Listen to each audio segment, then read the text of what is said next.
Friends, welcome to my YouTube channel all in any website. दोस्तों, strength of material के MCQ question में आपका दोस्तों स्वागत है। क्वेश्चन नंबर 101 दोस्तों, क्वेश्चन नंबर 101 कह रहा है आपसे कि the maximum shear stress is dash the algebraic difference of maximum and minimum normal stress. आपको बताना है कि maximum shear stress is the dash algebraic difference of the maximum and minimum normal stress. क्या होगा आंसर दोस्तों? A equal to B non fourth, C non one half and D twice. What is the right answer दोस्तों?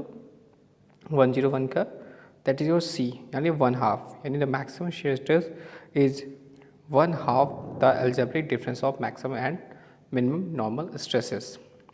Next question दोस्तों 102। तो यहाँ पे आप देख सकते हैं मोहर सर्किल का डायग्राम बना है जहाँ पर sigma x sigma y representations हैं और इसमें sigma x and sigma y are the principal stresses acting at a body across two mutually perpendicular planes। कौन सा प्लेन दोस्तों? टू म्यूचुअली परपेंडिकुलर प्लेन्स हैं and the normal stresses on an oblique sections making angle theta with the major principals plane is given by. क्या आपको बताना है? क्या होगा right answer? O C, O P, O Q and P Q. What is the right answer? क्या होगा दोस्तों? 102 का C, that is O Q is the right answer. O Q हमारा हो जाएगा राइट आंसर। नेक्स्ट क्वेश्चन दोस्तों आपसे पूछा है कि tangential stress is given bye कौन सा होगा? टेंजेंशियल स्ट्रेस की बात करें तो कौन सा होगा आंसर दोस्तों? ओ C, O P, O Q या P Q. What is right answer is P Q. P और क्यू आप देख सकते हैं यहाँ पर साफ साफ टेंजेंशियल स्ट्रेस है। नेक्स्ट 104 दोस्तों बताना है आपको resultant stress is given by. What is the resultant stress? Resultant stress में कौन सा आपको बताना है? तो रिजल्टेंट स्ट्रेस आप बताइए 104 का। What is the right answer? Is P, that is your O P. O and P is the resultant stresses. Next question दोस्तों, क्वेश्चन कह रहा है 105 the radius of a Mohr circle is equal to. किसके equal होता है दोस्तों? बताना है आपको sum of the two principal stresses के difference of two principal stresses के half the sum of two principal stresses half the difference of two principal stresses. What is the right answer दोस्तों? The radius of Mohr circle is equal to. क्या होगा right answer दोस्तों? T, that is half the difference of two principal stresses, यानी radius of the Mohr circle जो होती है वो हमारी half the difference of two principal stresses होगा। Right answer. नेक्स्ट क्वेश्चन दो 106 the maximum shear stress in this figure 2.40। आपने यहाँ पे देखा figure 2.40 is equal to dash the Mohr circle. क्या होगा राइट आंसर दोस्तों? रेडियस के, डायमीटर के, सर्क्यूमफेरेंस के, एरिया के। What is the right answer? 106 का ए, यानी रेडियस के। The maximum shear stress is equal to radius of the Mohr circle. Next question दोस्तों 107 Mohr circle is use to determine the stress on an oblique section of a body subjected to.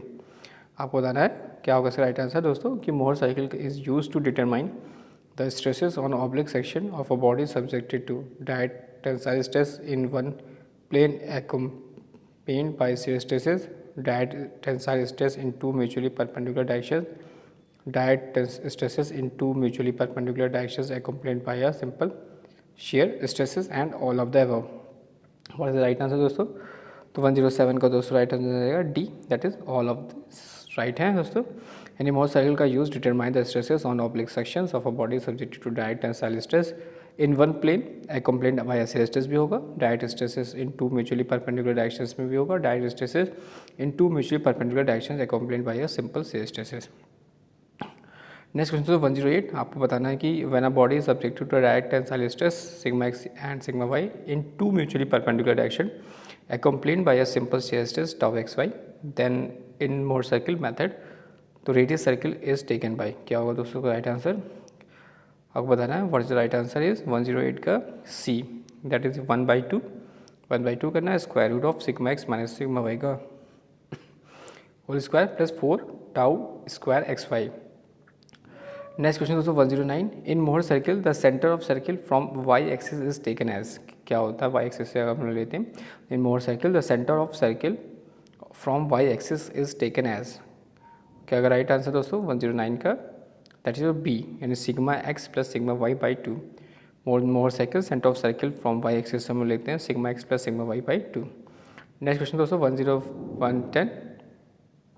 तो दोस्तों यहाँ पे आपसे पूछा है कि the extreme beats of any diameter of motorcycle represents principal stresses, normal stresses at the plane at 45 degree, shear stresses on the plane at 45 degree and normal and shear stresses on a plane. What is the right answer दोस्तों? 110 का क्या हो जाएगा right answer?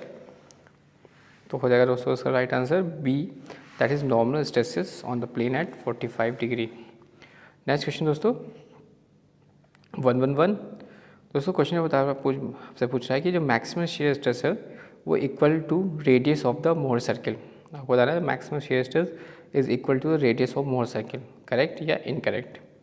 तो दोस्तों क्या right answer हो जाएगा 11 का करेक्ट, यानी जब रेडियस मैक्सिमम शेयर स्ट्रेस जो होता है वो इक्वल होता है रेडियस ऑफ मोहर सर्किल के। नेक्स्ट क्वेश्चन दोस्तों 112। The energy stores in a body when strained with elastic limit is known as. आपको बताना है the energy stores in a body when strained within elastic limit is known as resilience, proof resilience, strain energy या impact energy. क्या होगा दोस्तों right answer 112 का C, that is strain energy.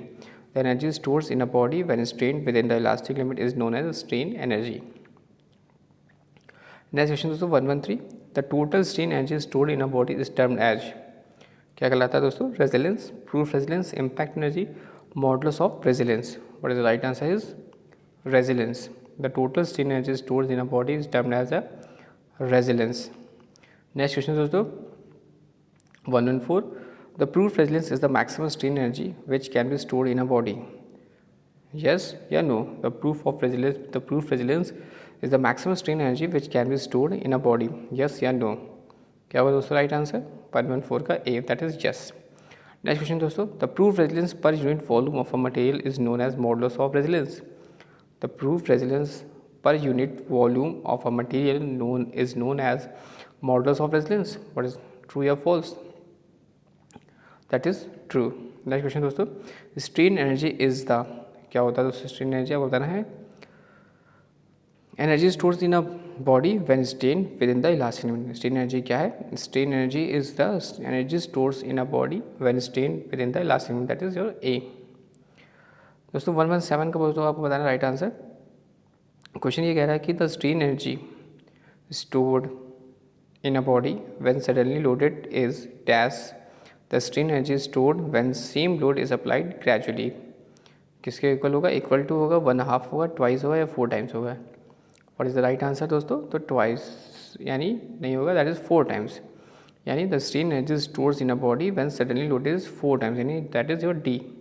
D is the right answer. 4 times the strain energy stored when same load is applied gradually. Next question दोस्तों 118। Resilience is the, resilience क्या है? Energy stores in a body when strain within the elastic limit, या energy stores in a body when strain up to the breaking of the specimen. Maximum energy, maximum strain energy which can be stored in the body and none of the above. What is right answer is 118 का D, that is none of the above. Next question दोस्तों 119। The total strain energy stored in a body is called proof resilience. That is agree or disagree? What is the right answer? Agree or disagree? A or B? That is B, disagree. Next question 120.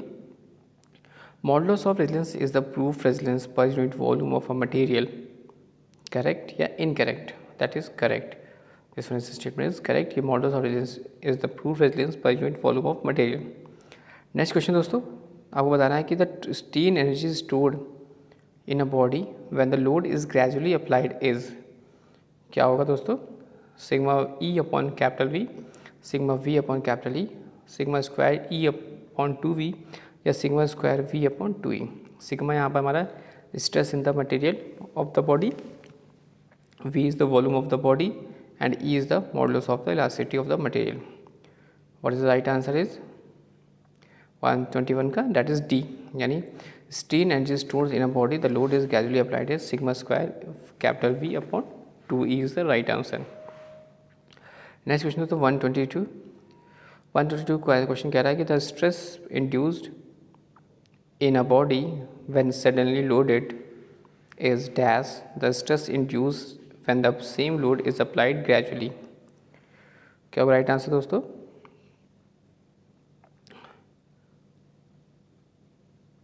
The stress in a body when suddenly loaded is dash the stress induced when the same load is applied gradually, that is 122 का C, that is twice. 122 का C, that is twice. And दोस्तों यहाँ पे जो 117 का दोस्तों question का answer था 4 टाइम्स.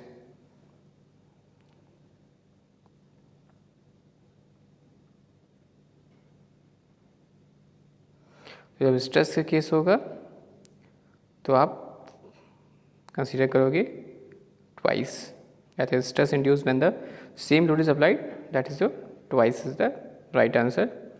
और जब हम लोग यहाँ पे बात कर रहे थे स्ट्रेन एनर्जी के रिस्पेक्ट में तो आपका हो जाएगा आंसर 4 टाइम्स. नेक्स्ट क्वेश्चन दोस्तों आते हैं हम लोग 123 क्वेश्चन कह रहा है कि the strain energy stores in a spring when subjected to maximum load without permanent distortion is known as, क्या कहलाएगा दोस्तों? Right answer is B, that is proof resilience. Next question दोस्तों, capacitance of a strain body for doing work on the removal of straining force is called. Strain energy, resilience, proof resilience, impact energy, क्या कहलाएगा दोस्तों? 124 का B, that is resilience. 125, which of the following statement is correct, हमको बताना है कौन सा statement जो है इसमें करेक्ट है. That is D, all of the above.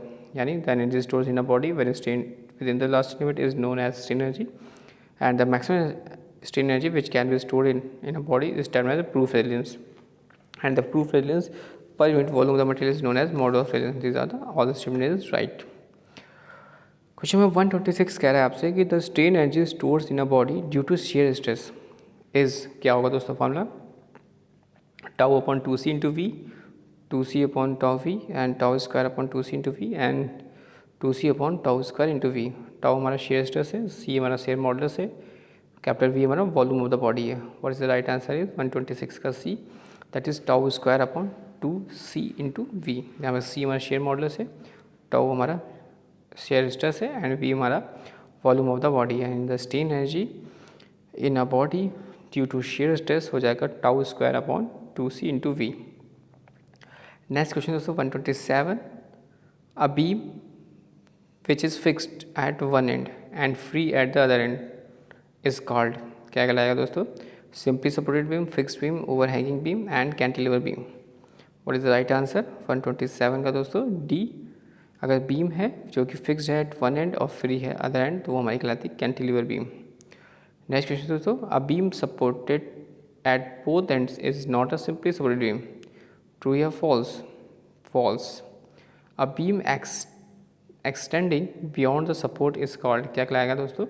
अगर बीम जो है आपकी beyond the extending beyond the support is called simply supported beam, fixed beam, overhanging beam and cantilever beam. What is the right answer is, क्या होगा दोस्तों right answer 129 का C, that is overhanging beam.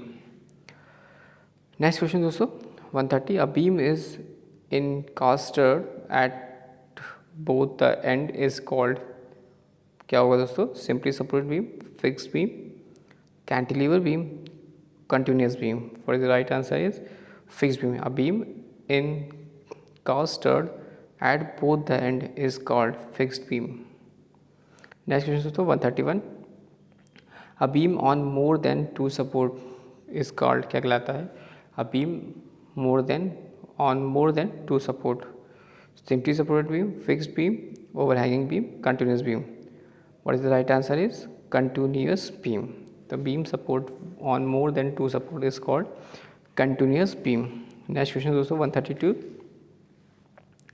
a cantilever beam is one which is fixed at both end, fixed at one end and free at other ends, support at its end and support on more than two supports. तो क्या होगा right answer is 132 का B, यानी cantilever beam is one which is fixed at one end and free at other. Next question दोस्तों 133 का, a simply supported beam is one which is supported on more than two support, that is your false. Next question दोस्तों 134, An overhanging beam must overhang on both sides. Right or wrong? That is right. Next question. A fixed beam is one which is fixed at dash of its ends. One या both? What is the right answer is? A fixed beam is one which is fixed at dash both of ends. 135 को हो जाएगा दोस्तों answer B, यानी both ends. A fixed beam is one which fixed at both of its end.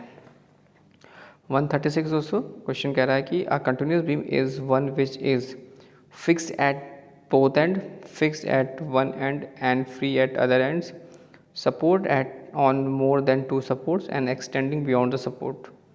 What is the right answer is? 136 का C, that is a support on more than two support.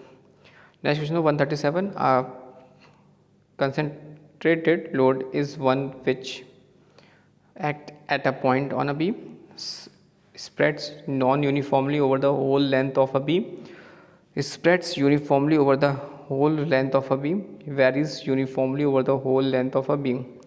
What is the right answer is? 137 का दोस्तों A, that is act at a point on a beam. A concentrated load is one which act at a point on a beam. Question 138 दोस्तों क्या कह रहा है? Question 138 आपको बताना है कि a load which act at a point on a beam is not called uniform distributed load. Agree or disagree? That is your agree. Next question 139. A uniformly distributed load UDL may be assumed to behave like a point load at the center of gravity of the loads for all sorts of calculation. Right or wrong? 139 का दोस्तों A, that is right. 140 question दोस्तों कह रहा है कि a load which is spread over a beam in such a manner that it varies uniformly over the whole length of a beam is called uniformly dash load. तो दोस्तों क्या कहलाएगा answer? Distributed load, यानी 140 का A. The shear force at a point on the beam is the algebraic dash of all the forces on either sides of the point. Sum या difference? What is the right answer is? 141 का क्या हो जाएगा दोस्तों? A, that is sum. यानी the shear force at a point on the beam is the algebraic sum of all the forces on either side of the point. Question number 142 कह रहा है कि आपको बताना है the bending moment is a point at a point on a beam is the algebraic dash of all the moments on either side of the point. क्या होगा? Right answer is some. Question number 143 दोस्तों, the bending moment on a section is maximum where the shear force is क्या होगा दोस्तों? Right answer minimum, maximum, changing sign and zero. आपको बताना है the bending moment on a section is maximum where the shear force is C, that is changing sign. 144 का B दोस्तों क्या है? The shear force at a section certain point on a beam change sign from positive value to negative value या vice versa, the bending moment at that point will be zero. True statement या false statement? तो false statement. 145 दोस्तों 145 का दोस्तों आपको बताना है question का आंसर.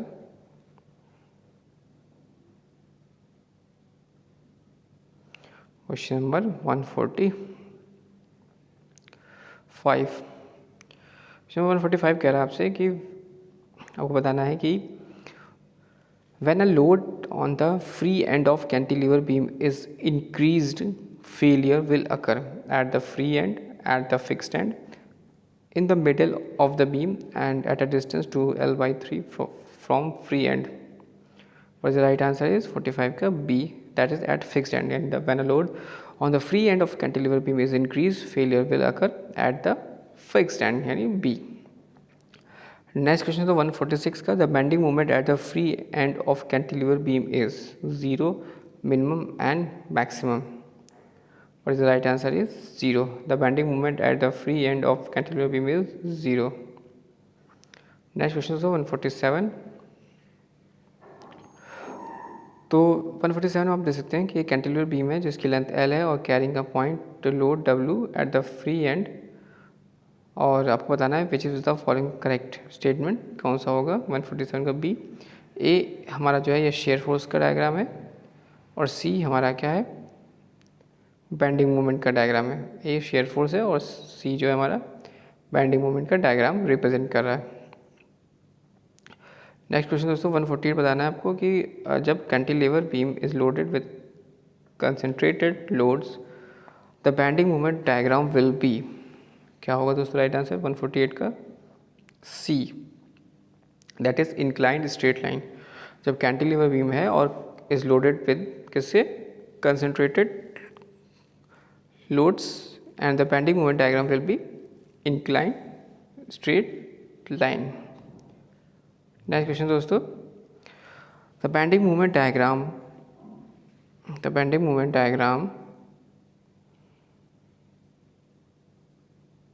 149 दोस्तों क्या है क्वेश्चन, इसका आंसर हो जाएगा the bending moment diagram for a cantilever beam loaded with uniformly distributed load will be a parabolic curve. Correct या इनकरेक्ट बताना है दोस्तों आपको, तो क्या हो जाएगा 49 का ए, दैट इज करेक्ट।